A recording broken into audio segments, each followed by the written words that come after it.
Doorways create invitation. Sometimes they are architectural. They can also be subtle.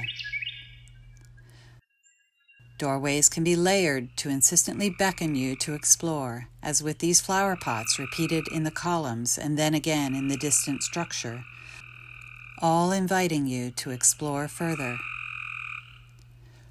Doorways can also be implied, as with these two evergreens serving as exclamation points, or with a narrow path that widens toward two chairs in view, inviting you in to enjoy a new vista.